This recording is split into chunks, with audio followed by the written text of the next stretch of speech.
एकटा कौड़ी खेलबाक कालक गीत अहाँ सबके सुना रहल छी से अहाँ सब सुनू। नीक लागे तऽ लाइक शेयर एंड सब्सक्राइब जरूर कऽ देबै। धन्यवाद। दुल्हा सँ लगाएब बाजी हे भर फोड़ी के रतिया, दुल्हा सँ लगाएब बाजी हे भर फोड़ी के रतिया।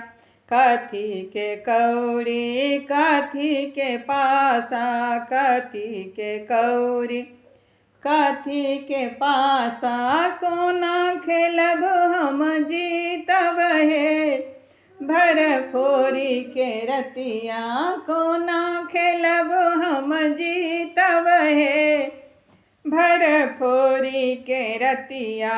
दुल्हा सँ लगाएब बाजी हे भर फोड़ी के रतिया, दुल्हा सँ लगाएब बाजी हे भर फोड़ी के रतिया।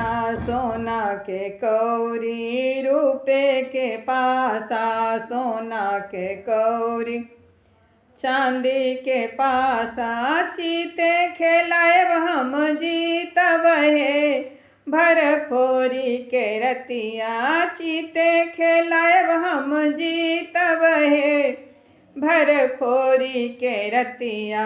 दुल्हा सँ लगाएब बाजी हे भर फोड़ी के रतिया, दुल्हा सँ लगाएब बाजी हे भर फोड़ी के रतिया। हम जीतब सोना के कौड़ी रूपे के पासा, चीते खेलाएब हम जीतब हे भर फोड़ी के रतिया।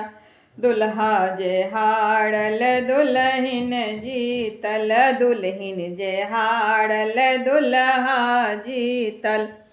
सखी सब मारे पिहकारी हे भर फोड़ी के रतिया, सखी सब मारे पिहकारी हे भर फोड़ी के रतिया। दुल्हा सँ लगाएब बाजी हे भर फोड़ी के रतिया, दुल्हा सँ लगाएब बाजी हे भर फोड़ी के रतिया।